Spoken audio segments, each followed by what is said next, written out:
Hola, buenas tardes. Bueno, seguimos con el prefacio. Ayer recordamos que habíamos leído eh, que del conocimiento y de la percepción surgen dos sistemas de pensamiento distintos, que se oponen entre sí en todo.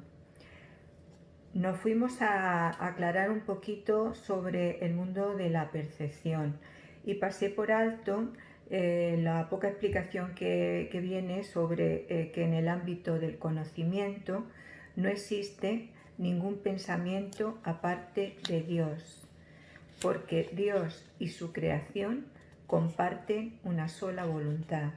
Habíamos leído anteriormente que el conocimiento es la verdad y está regido por una sola ley, la ley del amor o Dios.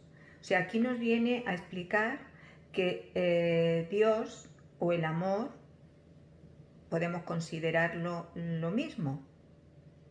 Y ahora nos dice que en el ámbito del conocimiento, tan solo que no hay ningún pensamiento aparte de Dios o aparte del pensamiento del amor, que es lo mismo. Por lo tanto, todo lo único que es real es el pensamiento de amor. Todo lo demás es ilusión. A eso es a lo que el curso se refiere cuando dice que ningún pensamiento de los que nosotros tenemos como pensamiento son reales, sino que forman parte de la ilusión, del sueño, ¿no? El único pensamiento real es el pensamiento amor o el pensamiento Dios. Esto nos cuesta mucho comprenderlo porque no entra en nosotros. Tenemos el concepto del amor equivocado o diferente, y el concepto de Dios también, ¿no? Entonces, entender que el único pensamiento real, ¿por qué es el único pensamiento real? Es el único pensamiento creativo, ¿no?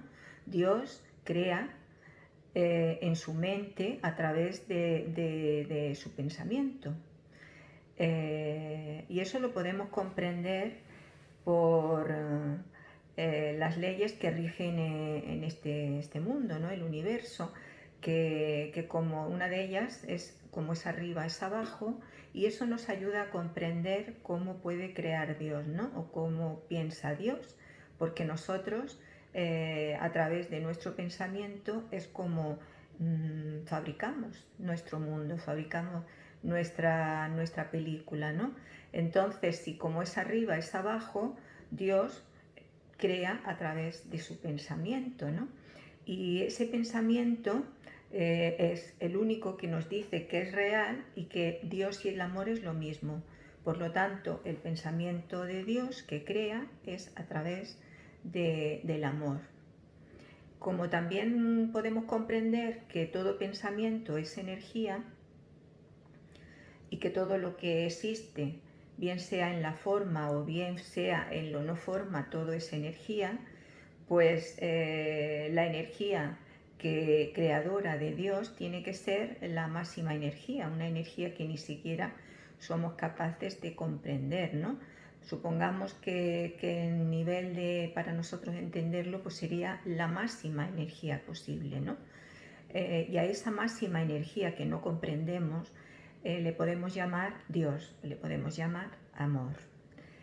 Entonces, esa es la única manera realmente de que sea creación, a través de esa energía. Todo lo que baje de esa energía o de algo diferente al amor ya no es real, ya no es creativo ni es real.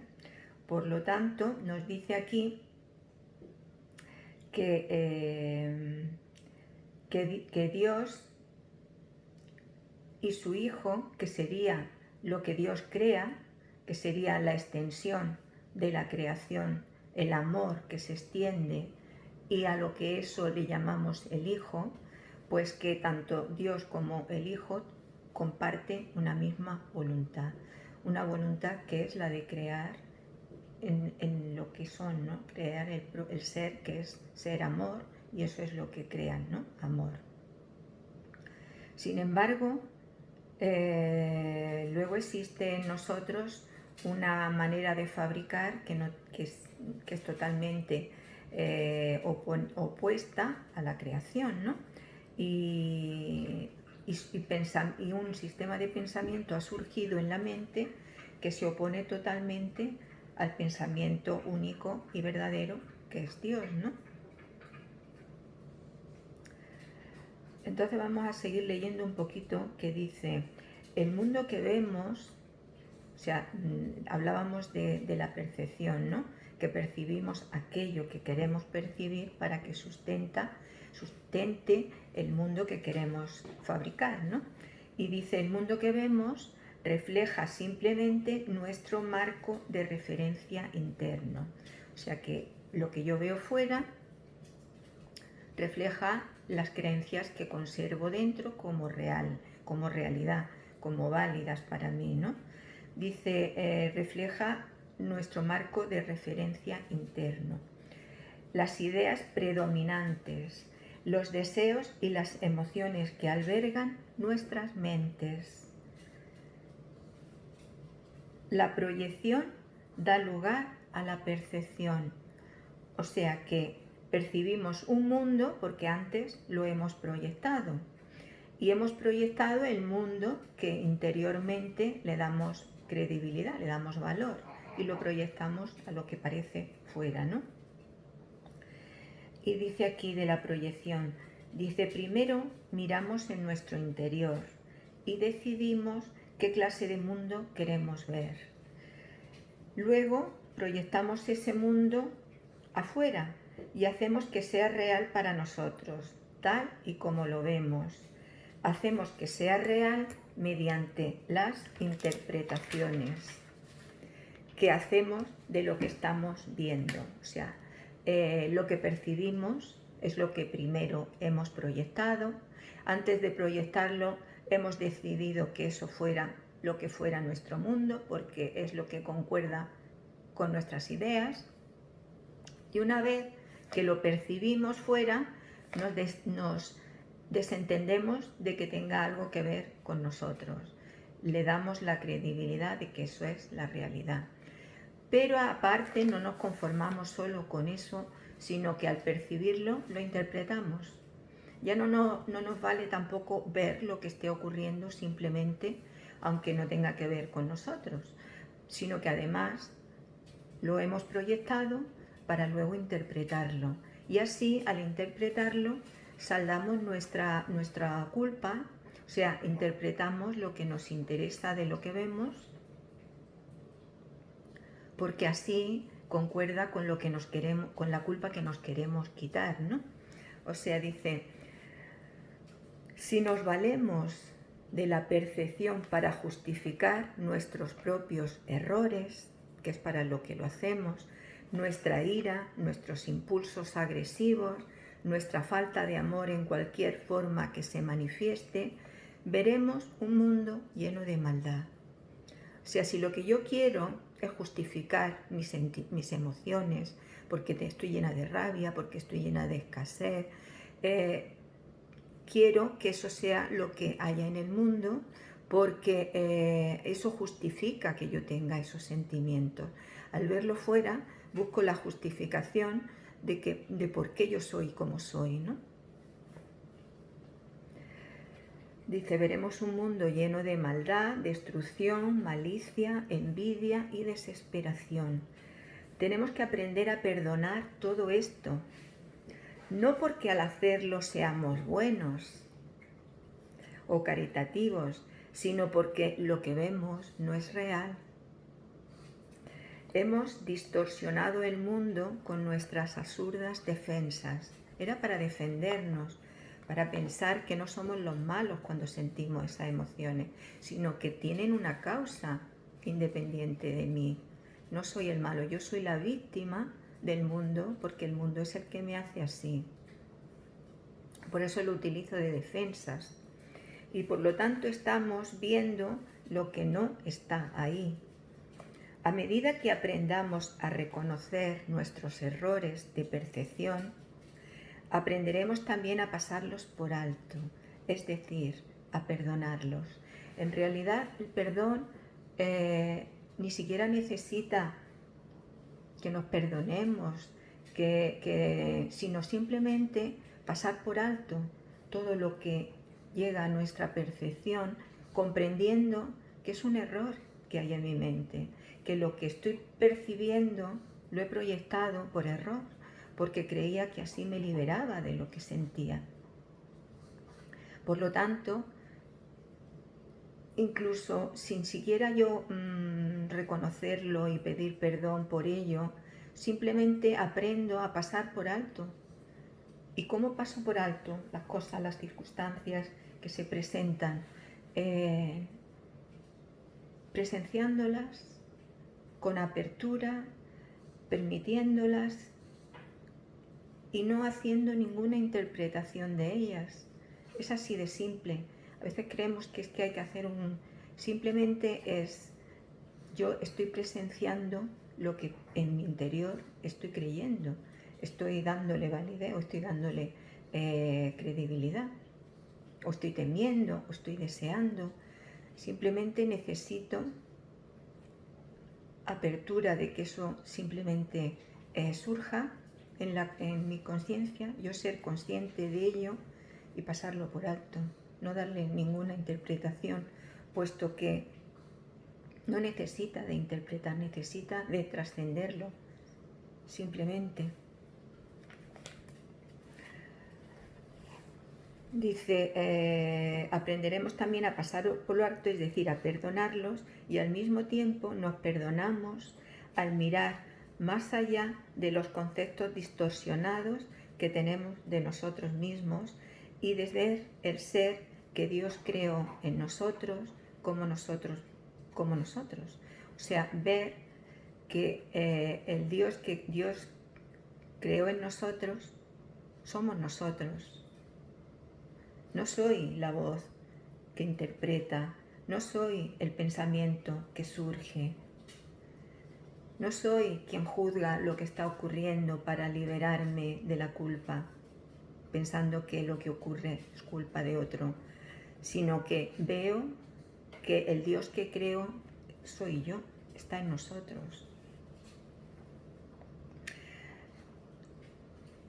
Nos habla un poco más también del pecado. Bueno, siguiendo con el tema de la percepción, un poquito más adelante, en otro punto, nos dice, la percepción es una función del cuerpo y por lo tanto supone una limitación de la conciencia. La percepción ve a través de los ojos del cuerpo y oye a través de sus oídos, y esto produce las limitadas reacciones que éste tiene. Y lo opuesto a ver con los ojos del cuerpo es la visión de Cristo, la cual refleja fortaleza en lugar de debilidad, unidad en vez de separación y amor en vez de miedo.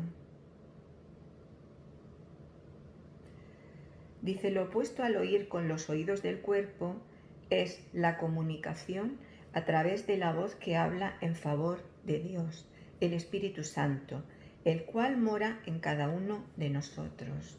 Su voz nos parece distante y difícil de oír, porque el ego que habla en favor del yo falso y separado parece hablar a voz en grito. Siempre está el pensamiento que oculta el silencio donde podríamos oír la voz del Espíritu Santo. Y como eso parece difícil de oír, ¿no? Y parece muy lejano, puesto que la voz siempre está ahí llamando la atención, hablando de voz en grito, dice, ¿no? Sin embargo, es todo lo contrario. El Espíritu Santo habla con una claridad inequívoca y ejerce una atracción irresistible. Nadie puede ser sordo a sus mensajes de liberación y esperanza, a no ser que elija identificarse con el cuerpo, ni nadie puede dejar de aceptar jubilosamente la visión de Cristo a cambio de la miserable imagen que tiene de sí mismo. Sin embargo, ¿por qué nos parece tan difícil? Nos parece difícil escuchar la voz del Espíritu Santo y escuchar la voz de la mente que siempre nos está narrando, ¿no? Nos es más fácil, bueno, pues la costumbre, ¿no? No es que nos sea más fácil, sino que el problema es que no es la voz, que la voz puede estar ahí y no pasar nada. El problema es que nos identificamos con la voz. O sea, toda mi atención se va a la voz. La atención, siempre lo he dicho, la atención es la conciencia. El ser consciente es estar atento, es estar atendiendo algo. Cuando yo quiero ser consciente de mi cuerpo, pongo toda mi atención en mi cuerpo. Cuando yo quiero ser consciente de lo que pienso, pongo mi atención en el pensamiento. Y la atención está a cargo, siempre la tenemos dispuesta al pensamiento, ¿no?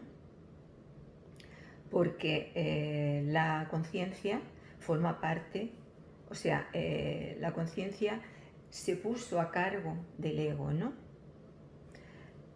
Bueno, esto es un poco lío, lo hablaremos en otro momento. Hoy estamos en el prefacio y quiero quedarme solamente en eso. Hay mucha cosa ahí, pero lo iremos viendo.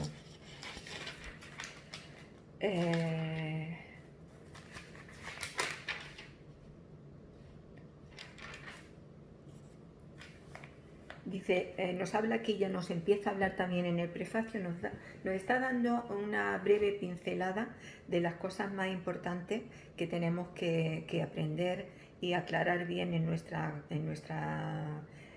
estudio, ¿no? Que como hemos visto, pues es lo que es real y lo que no, que hay ahí una gran dificultad, lo que es la percepción y lo que es la proyección. Y ahora nos habla un poco también brevemente de lo que es el pecado, ¿no? Dice, el pecado se define como una falta de amor. Puesto el pecado, según nos vamos a entender con el curso, no es el pecado que la religión nos ha hecho entender, sino que al curso se refiere pecado como error, un error en la mente, porque el error se puede corregir. El pecado, si fuera real, sería imposible de corregirlo, habría que castigar realmente a quien comete el pecado, ¿no? Y como no es real, es simplemente un error. Dice, el pecado se define como una falta de amor. Y nos lleva aquí, entre comillas, a un texto en la página 12, donde nos explica un poco sobre este pequeño párrafo del pecado, ¿no? Dice, nos vamos a la página 12 y en el punto 3 nos dice, la oscuridad es falta de luz, de la misma manera en que el pecado es falta de amor. La oscuridad aquí está refiriéndose a la falta de conciencia. Cuando no somos conscientes de todo esto que estamos hablando, de cómo funciona nuestra mente, de cómo el mundo real es la proyección, hay una oscuridad en mi mente, hay tantos obstáculos a la realidad, a la verdad, que ya la verdad se ha hecho muy difícil para entender en esa mente, ¿no? Por lo tanto, decimos que hay una mente, hay oscuridad. Y la oscuridad es la falta de conciencia, la falta de luz, de transparencia entre los obstáculos y la luz del ser, ¿no? De la misma manera en que el pecado es falta de amor. De la misma manera en que cometemos los errores por falta de amor. Hemos dicho que el amor es la energía máxima que se puede llegar a comprender, ¿no? Que todo pensamiento es energía y que el pensamiento del amor sería el más elevado, o sea, la energía máxima, ¿no? Entonces, cuando el pensamiento va haciéndose con menos luz, hay un pensamiento mayor de oscuridad, lo que hay es falta de amor, puesto que si el máximo pensamiento sería máximo de amor, el pensamiento que va cayendo en la oscuridad, que le llamamos error, que yo antepongo ante la luz. ¿Y qué es el error? El error es creer que soy tal cosa, que me llamo tal cosa, me identificarme con el cuerpo, identificar. Todos esos errores están siendo oscuridad entre la luz del ser y la conciencia de ver esa luz. Por lo tanto, el pensamiento que menos luz tiene, que menos vibración de amor tendrá. ¿Entendéis? Pues es una falta de amor. Cuanto más amor hay en los pensamientos, más cerca está del conocimiento, más cerca está del pensamiento único, real, que es el pensamiento del amor de Dios. Y cuanto menos amor hay en los pensamientos son más burdos, están más en la oscuridad, porque está más apegado a todo lo que el ego te dice que eres, ¿no? Tu pensamiento tiene más oscuridad, ¿no? Eso es a lo que se le llama pecado, a la falta de amor. Dice, no tiene, en que el pecado es falta de amor. No tiene cualidades únicas propias. Es un ejemplo de la creencia en la escasez, de la cual solo pueden derivar errores. La verdad es siempre abundante. Cuando estamos en la verdad, que es en el pensamiento de amor, lo tenemos todo. Ahí no hay escasez, no hay falta, no hay culpa, no hay miedo, no hay error. En la medida en que nos creemos separados, alejados de ese amor, lo que vamos creyendo es que nos falta el amor, nos falta la abundancia, nos falta lo que somos, la luz, nos falta, ¿no? Y esa creencia en la separación nos lleva a adquirir la creencia en la escasez, en que no lo tenemos todo. Porque en realidad en el inconsciente sabemos que lo teníamos todo, que lo tenemos todo. Lo que pasa es que no lo experimento porque yo mismo elijo no experimentar esa abundancia de tenerlo todo. Porque en algún momento en la mente entró el deseo de experimentar algo que no fuera el amor. Y ese deseo se renueva, se mantiene continuamente actual cada vez que yo elijo creer en la separación y por lo tanto percibir la escasez en mí, ¿no? La verdad es siempre abundante. Los que perciben y reconocen que lo tienen todo no tienen necesidad de ninguna clase. El propósito de la expiación es devolvértelo todo, o más bien devolvérselo a tu conciencia, porque seguimos teniéndolo todo, seguimos estando en la mente de Dios, seguimos estando en el ser perfecto que es el Hijo de Dios. Porque recordemos que otra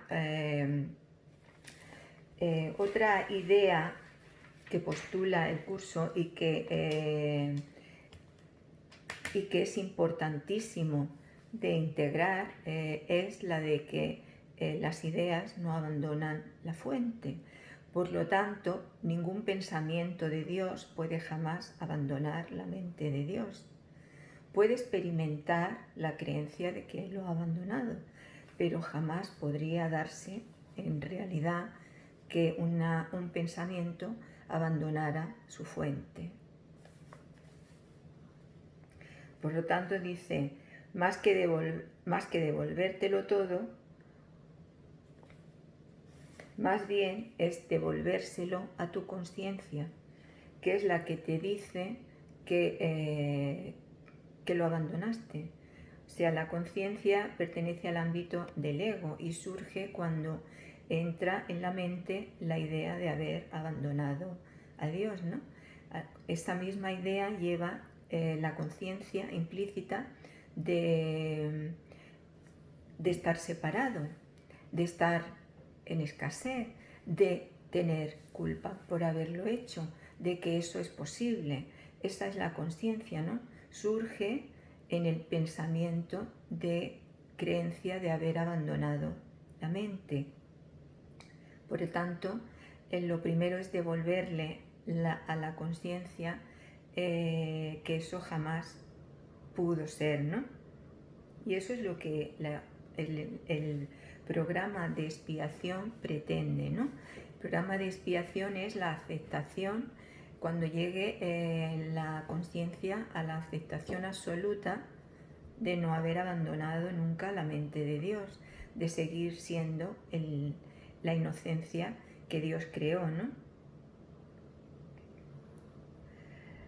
Se te dio todo cuando fuiste creado, exactamente como se les dio a todos los demás.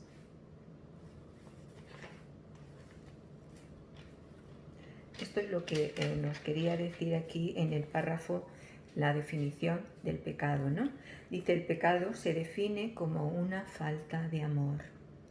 Puesto que lo único que existe es el amor, para el Espíritu Santo el pecado no es otra cosa que un error que necesita corrección.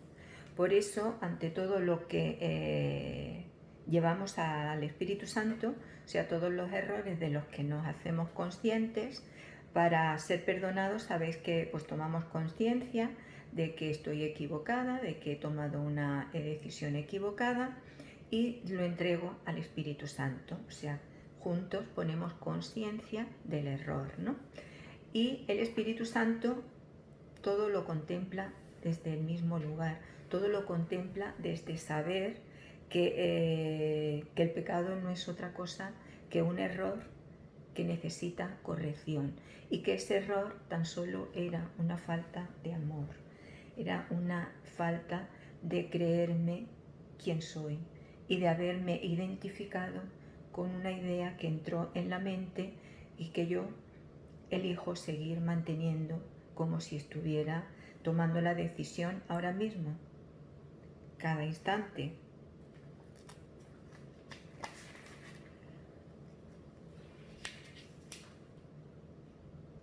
¿Y cuál sería? Dice: lo opuesto a ver con los ojos del cuerpo es la visión de Cristo.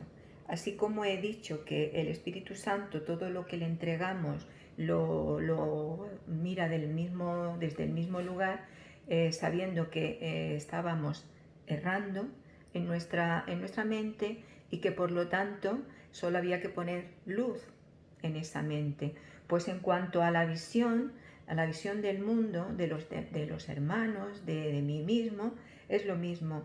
La visión de Cristo es el don del Espíritu Santo. Cuando pedimos al Espíritu Santo que cambie nuestra percepción y nos dé la visión con la que Él vería esta situación o este problema o esta persona, estamos pidiendo que en lugar de verlo desde la percepción limitada a nuestra propia proyección, como hemos dicho antes, que nos dé la visión de Cristo, que sería la de reconocer al mirar que nada es real, que todo lo que estamos viendo es el error que hay en nuestra mente y que no estamos ahí, que seguimos siendo Cristo.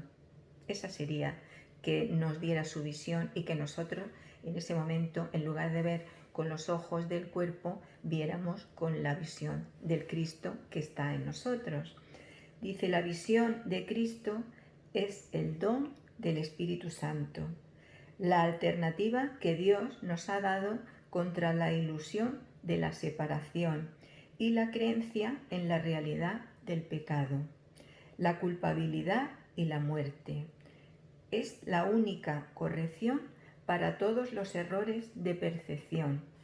La reconciliación de los aparentes opuestos en los que se basa este mundo. Su benévola luz muestra todas las cosas desde otro punto de vista, reflejando el sistema de pensamiento que resulta del conocimiento y haciendo que el retorno a Dios no solo sea posible, sino algo inevitable. O sea que la luz del Cristo nos hace ver las cosas desde el punto de vista que reflejaría el pensamiento único del conocimiento, que sería el pensamiento de amor. O sea, cuando pido la visión de Cristo, estoy pidiendo que me permita, más que me permita Cristo, que el ego se pueda hacerse a un lado con sus interpretaciones, con su parlanchinería, y que pueda yo ver la visión de lo que estoy viendo desde el amor, que sería verlo desde el Cristo, verlo todo desde el amor, porque es el único pensamiento real.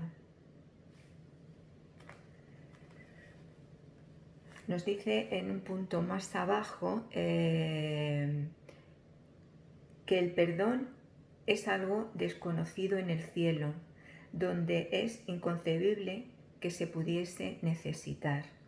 En este mundo, no obstante, el perdón es una corrección necesaria para todos los errores que hemos cometido. Perdonar a otros es la única manera en que nosotros mismos podemos ser perdonados, ya que refleja la ley celestial según la cual dar es lo mismo que recibir. El cielo es el estado natural de todos los hijos de Dios, tal como Él los creó. Esa es su realidad eternamente, la cual no ha cambiado porque nos hayamos olvidado de ella. Voy a cortar porque la verdad es que no sé si según qué minutos ya puedo mandar el vídeo o no, y estoy más o menos intentando descubrir cuál es el límite de tiempo. Bueno, pues nos vemos en el siguiente. Un abrazo enorme.